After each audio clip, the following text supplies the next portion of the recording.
Berlangsung di lapangan bola kaki Kecamatan Pekanbadak, Kenduri Raya, tim pemenangan Bupati terpilih Aceh Besar, Muharram Idris dan Sukri Ajalil disambut antusias warga.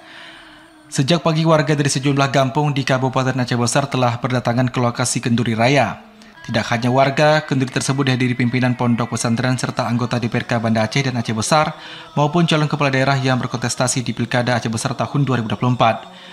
Kegiatan yang digelar sebagai wujud rasa syukur ini diawali salawat badar para tamu undangan yang hadir.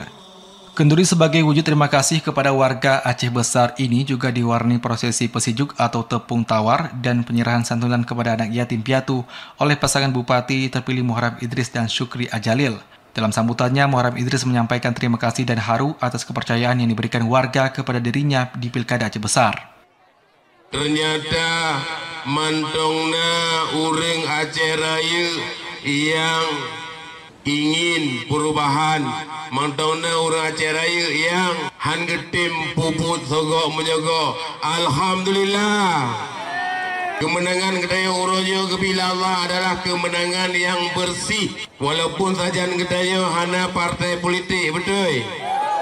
Walaupun saja kedaya hana dewan, walaupun saja kedanya hana pengusaha kaya, walaupun kedanya hana sogok menyogok, tapi alhamdulillah Allah nepi izin kedanya. Mudah-mudahan adalah jalan keluar ke kedanya Aceh Besar untuk dapat perubahan yang besar di Aceh Besar, insyaallah. Muharram mengajak seluruh warga Aceh Besar mengawal kepemimpinan dirinya hingga 5 tahun ke depan. Warga juga diharap berpartisipasi demi kemajuan Aceh Besar. Seperti diberitakan, pleno penetapan hasil rekapitulasi penghitungan KIP Aceh Besar menetapkan Muharram dan Sukri sebagai peraih suara terbanyak di Pilkada Aceh Besar tahun 2024. Pasangan ini unggul atas 3 pasangan calon Bupati Aceh Besar lainnya dengan raihan 73.673 suara. Dari Aceh Besar, Arman Konadi, TVRI Aceh melaporkan.